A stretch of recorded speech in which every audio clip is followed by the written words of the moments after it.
Então você chega num lugar e tem uma expectativa que alguém vai fazer alguma coisa, aí ora na cabeça de um cara cai, no de outro cara cai, alguém vem ora na tua cabeça. A primeira tortura que tu sentir, tu desfalece, sabe?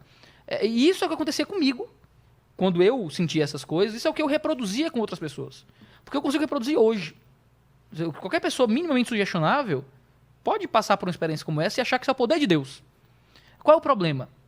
Iago, mas as pessoas estão sendo sinceras nessa experiência. Estão adorando a Deus. Ótimo. Não é pecado cair pra trás. Então me consta. Ou orar em línguas também não faz mal a ninguém. Não faz mal a ninguém. O problema é que muita gente ruim usa isso como argumento para validar a própria moral contra essas pessoas. Entendi. Eu tô vendo que aquele pastor tá orando em línguas, como ele pode estar falando uma coisa ruim pra mim depois? Aí o cara tá extorquindo meu dinheiro, às vezes ele tá fazendo algum tipo de abuso moral, religioso, até sexual, às vezes, mas na igreja ele ora e o povo cai pra trás. Deus deve estar com esse cara.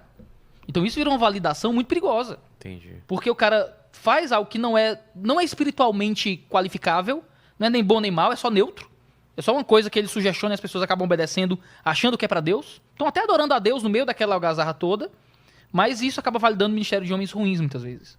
E isso é o que dá medo. E é isso que muitas vezes meu trabalho de educação teológica na internet tenta resolver. Porque às vezes você escuta tanto absurdo, o pastor fez isso, o pastor fez aquilo. A gente recebe na igreja gente que às vezes pede pra conversar com a gente, passa 4 horas conversando, chorando. Dizendo, o pastor me fez ser empregada doméstica dele de graça por 2 anos, não sei o quê, Como e sabe? assim? E porque o poder religioso, Vilela, é um poder muito forte. O poder de opressão a partir da ideia de Deus é uma coisa terrível, assim. Se o homem consegue controle religioso sobre as pessoas, ela está falando da vida eterna delas, do contato com o que é eterno. Se a pessoa acredita nisso, se submete a um homem que fala com a voz do divino, aí o cara diz, você tem que provar que você é realmente humilde. Você tem que provar que você realmente é servo de Deus, que você está arrependido do seu pecado. E você vai ter que vir aqui fazer isso, vai ter que resolver aquilo, vai ter que dar isso, vai ter que dar aquilo. E isso é uma coisa muito terrível. Muito da minha motivação em construir teologia na internet é tentar ajudar as pessoas a pensarem a partir da palavra de Deus, para que, caso elas estejam diante desses canalhas que usam a fé como fonte de lucro e fonte de benefício pessoal, elas tenham como se defender a partir da Escritura. Mas você acredita que a autoridade espiritual... Você acredita em autoridade espiritual? Não sei o que você quer dizer com isso. No sentido de que, a partir do momento que você entrega essa autoridade a um pastor, ele tem uma autoridade espiritual sobre sua vida. Porque você escuta isso em pregação, você entendeu o que eu falei, né? Por exemplo, Jesus tinha uma autoridade sobre todos nós, foi passada para pastores, para não sei o que, até para mim, a minha autoridade sobre meu filho, por exemplo, e a minha palavra tem uma força em relação a ele, o pastor tem uma força em relação a mim. Existe essa hierarquia de autoridades? Entendi. Ou não? A Escritura trata os líderes das igrejas como guias, não é? Eles são pessoas que servem, né? As 3 palavras usadas no Novo Testamento é pastor, presbítero e bispo. O pastor é a analogia com um pastor de ovelhas. É alguém que está guiando ali as ovelhas, alimentando, nutrindo. Né? A palavra presbítero é literalmente um homem mais velho. Então ele é alguém mais sábio, alguém que tem uma sabedoria para dar e tal. A palavra bispo, se eu lembro bem, o sentido grego é de alguém que vê de cima. Alguém que está vendo assim por cima e vendo as coisas com um pouco mais de acurácia, juntando as peças e organizando tudo.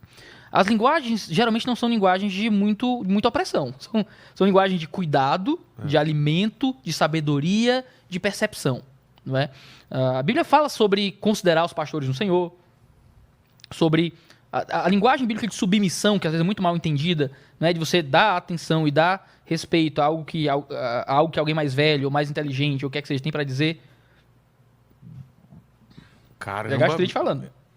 Quer tomar alguma coisa? Obsessor. Eu senti. Esse obsessor sai com o omeprazol, então Ele fala isso pra me deixar com medo, entendeu? Porque não, pode tá ficar num parão. Você tá abençoado aqui Tá hoje. abençoado? Tá abençoado. Pode Quero ficar uma tranquilo. bênção aqui mesmo. Darei, ó. Se você quiser, eu oro no final. Tá bom, Por eu você quero. e Pode pro seu fazer público. uma reza de limpa espírito. Tem essa briga, porque quando eu tava na igreja evangélica, eu não podia falar reza, era oração. Não tem esse cara, negócio? mas nos Estados Unidos é tudo pray. Não tem diferença, a mesma coisa, não. né? É a mesma coisa. Tá vendo? Tá vendo? É só porque o pessoal quer Separar. bater o seu ponto de que não, aqui é diferente. Mas você entendeu meu ponto? Entendi, a autoridade entendi. que eu tô falando não é nem de... Não, mas isso que eu quero dizer. Infelizmente, em alguns grupos, criou-se uma ideia de que existe um poderio espiritual de alguns homens sobre outros e que... O homem sobre a mulher sobre o filho, o pastor sobre a família, sabe? Existem relações de autoridade e submissão na Bíblia, obviamente, não é? Se eu tenho uma mãe, algo que minha mãe me diz, não é a mesma coisa que um desconhecido me diz, não é? Se minha mãe me dá um conselho, eu sou casado, pago minhas contas. Né? Mas se minha mãe vem me dar um toque, cara, é outra coisa. Lá na igreja a gente tem um conselho, que é o presbitério. São homens eleitos pela igreja para cuidar da administração da igreja e tal. São 11 homens, acho que não, 9, eu esqueci, tem que contar. Acho que são 9 homens.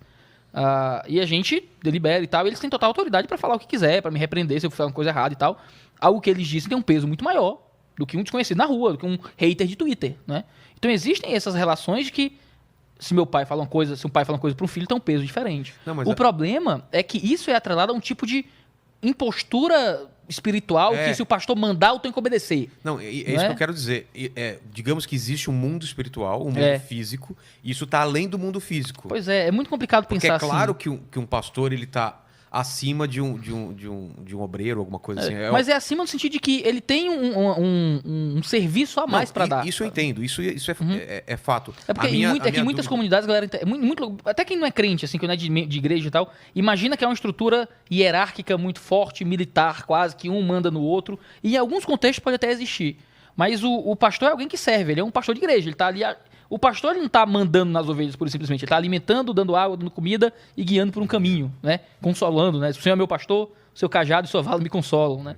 A ideia de um presbítero é alguém que está dando sabedoria. Então, a ideia é que o pastor serve, ele se dá. A linguagem de Paulo é muito bonita. Paulo fala em 2 Coríntios 4 que o ministério dele como pastor era que Deus em mim opere morte para que em vós opere vida. Então, Paulo era um cara que apanhava, que pregava em lugares longe, que vivia pobre, que não tinha muito dinheiro, que se sacrificava pela igreja, que mandava presbíteros cartas e tal, que mandava carta na prisão. O cara preso. Se eu tô preso, eu quero que todo mundo se dane. Tô preso. É o povo que vem aqui me consolar. Ele preso mandando carta pros outros. Me preocupo com a fé de vocês e tal. O cara olhava para fora, né? E sofria. E ele diz, Deus opera em mim morte para que em vós opere vida. A ideia é que o pastor é alguém que está se sacrificando pelo benefício dos outros, né? Que, pô, meu telefone vive no silencioso, mas quando eu vou dormir eu boto ele para tocar. Porque eu recebo ligações 1 da manhã, 2 da manhã, de conflito no casamento, minha esposa saindo de casa, né? Você tem que estar lá. Eu estive lá sentado na sala quando a esposa foi dizer pro marido que traiu o marido. Porque ela tinha medo do marido ter uma reação diferente, né? Entendi. Você tá lá no velório, você tá lá no nascimento. Você é um cara que tá servindo, é um cara que tá lá ajudando. Quando você olha só pro cara no púlpito cobrando dinheiro, dessas igrejas sensacionalistas, você imagina, pastor é só um bando de interesseiro ladrão. O trabalho do dia a dia de pastor, de estudar num escritório, de preparar um sermão, de traduzir algo do grego, traduzir algo do hebraico, de estudar para poder instruir o povo, de estar lá no desafio, no sofrimento. Eu estava aqui em São Paulo agora, cheguei em São Paulo, morro de cansado, saí de casa 4 da manhã para ir para o aeroporto, tive 2 reuniões e tal, aí uma moça da minha igreja disse, pastor, meu marido está estressado, a gente brigou aqui e tal, agora. Aí você pode ligar para ele? Aí, pô, tô ligando aí, cara, tudo bem, tá, vamos marcar de conversar, tá tudo bem aí e tal, não sei o quê, tua esposa tá preocupada. E às vezes, essa é a nossa vida de estar cuidando de pessoas o tempo inteiro. O meu testemunho é a mesma coisa também. Eu tinha o telefone do Rina, no caso, e várias vezes eu liguei pra ele também pra conversar, como eu conversaria com um amigo, entendeu?